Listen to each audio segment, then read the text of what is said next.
issues in the light of what is happening. Thank you, Mr. Ambassador, for joining us on Bottomline East Africa. Being admitted into the East African community, the 6th member, what is your feeling about this? Thank you very much for having me. On behalf of the people of South Sudan and my president, General Salva Kiir Mayardit, I want to congratulate the people of South Sudan for being admitted into the East African community since we applied in 2011 after attaining our independence from Sudan. Having said that, as a country and as a young country, we are grateful and thankful to our brothers in the East African community for having considered us to be part of the bloc. To be in the East African community is a privilege, and we are looking forward to play our role as the youngest members and to see how far we can go. What does South Sudan bring to the table? Actually, South Sudan, as we all know, is still very young.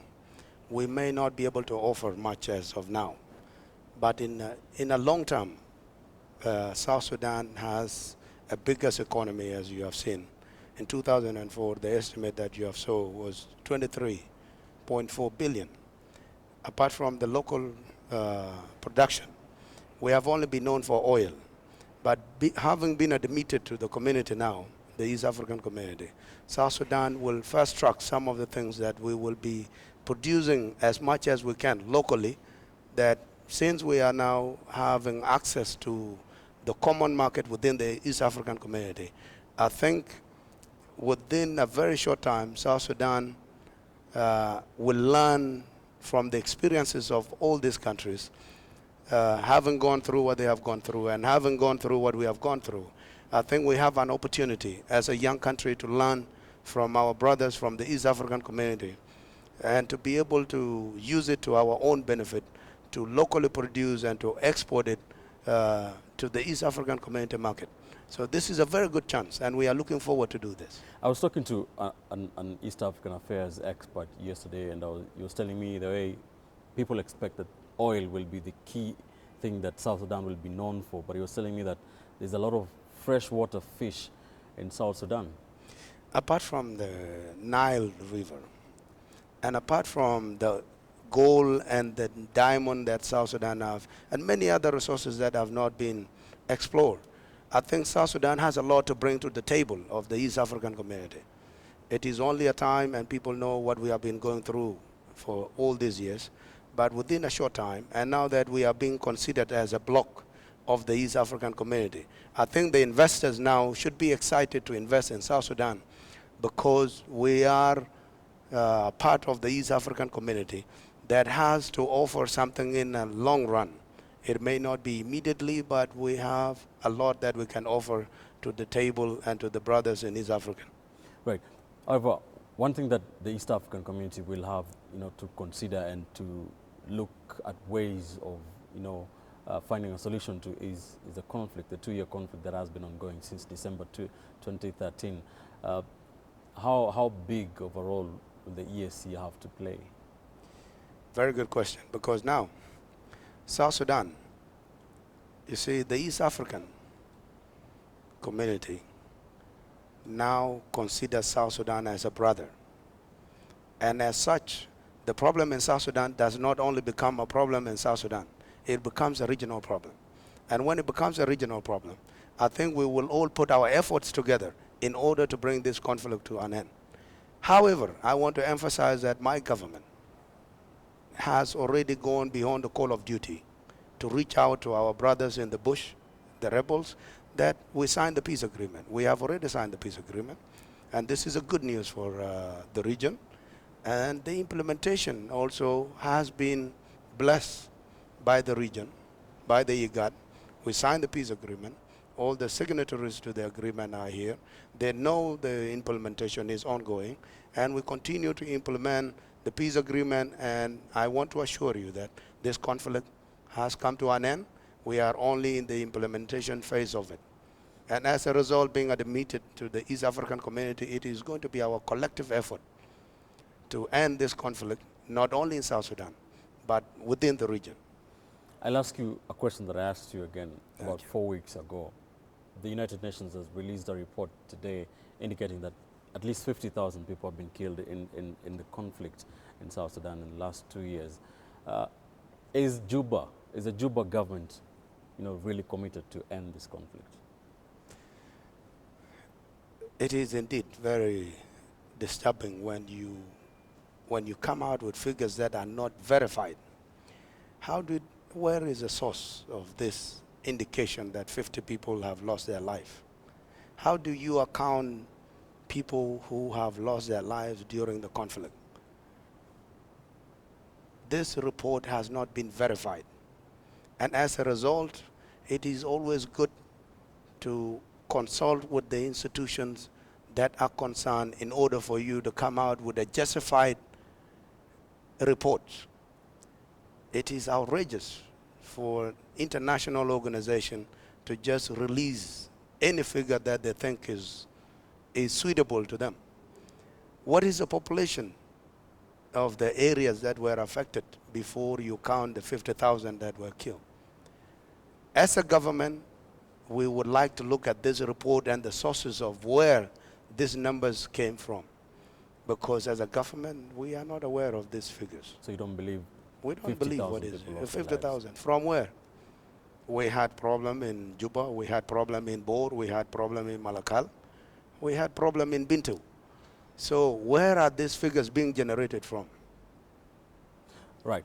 Now, with the integration of South Sudan in the EAC community, what, from where you sit as the government of South Sudan, which other, doors of opportunity do you think come with this?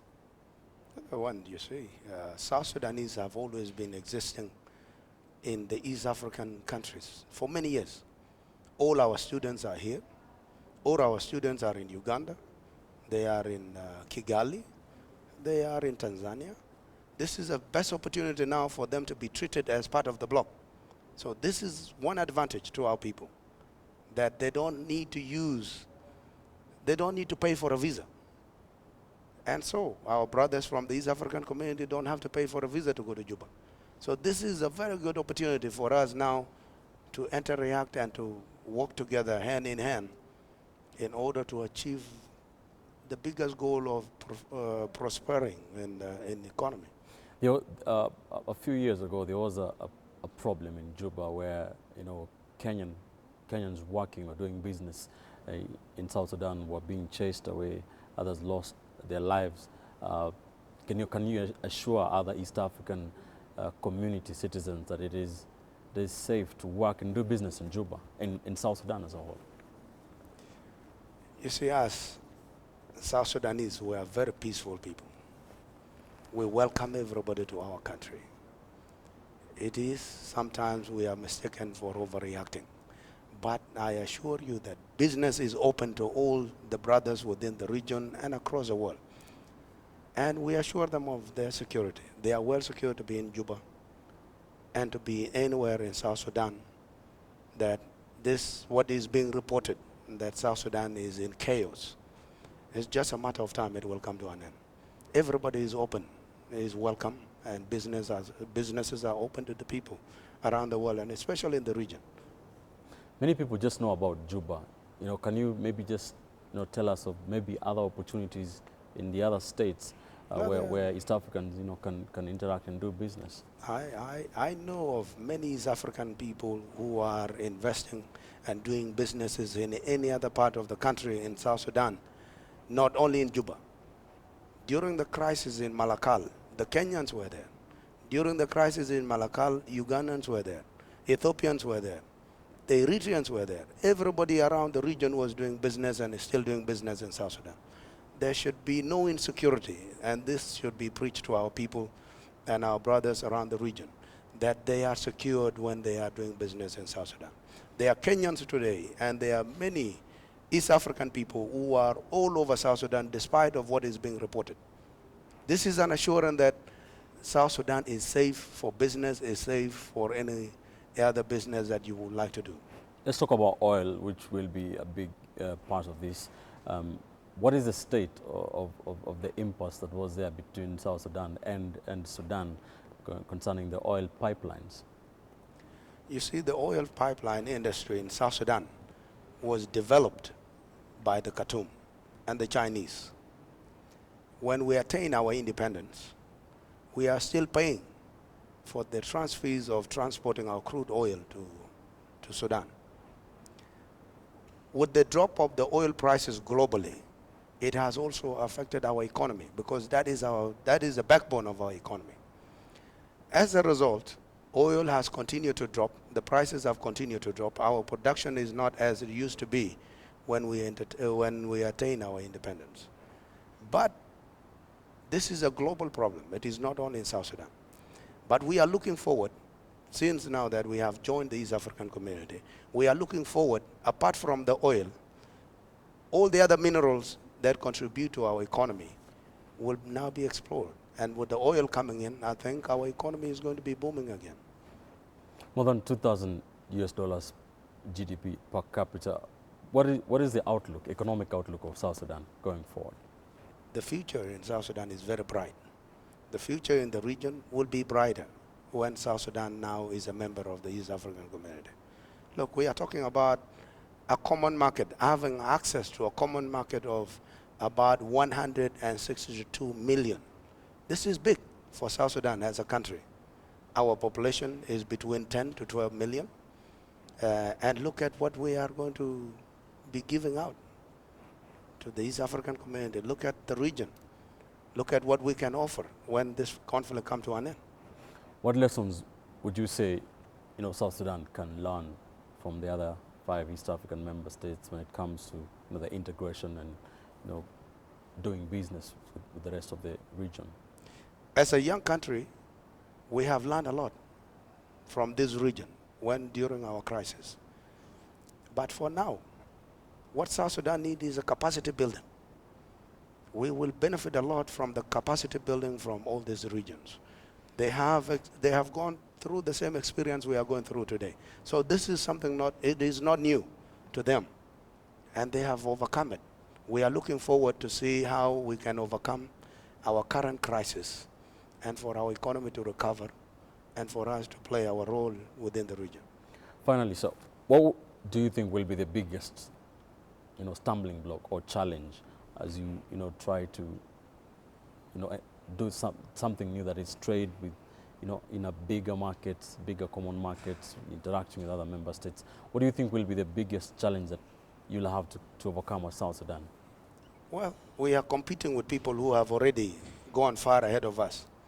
That's a challenge, but as I said earlier, we will try to really fast track what we are going through in order to catch up, with the rest of our brothers and sisters within the region, such that our economy picks up, the security becomes stable, and everybody sees us as part of the community. So I think we will have challenges approaching and dealing with what is new now and what we are going through. But I think with the experiences of our brothers from the region, the future is bright. Before I let you go, the East African community has been criticized in the past as not utilizing 100% what it has a capability of doing. You have been in the outside, now you are in the inside. But how do you judge the East African community as a regional bloc, the performance in terms of doing business integration? What was your take before you joined and now that you are part of it? By no means, South Sudan is the youngest nation, and we cannot be in isolation. This is where we belong, to join this bloc, and as a result, we are looking forward to being a member and to play our role as a young member and the newly admitted one. However, we are looking forward to learn on the positive and the negative and to see how we can all work together to rectify the situation. However, the criticism towards the East African community is as a bloc. It is not an individual thing. It was not a Kenyan problem. It was not. Each and everyone has their own problem. South Sudan has its own economic and internal problems, political internal problems. So is Kenya. So is Uganda.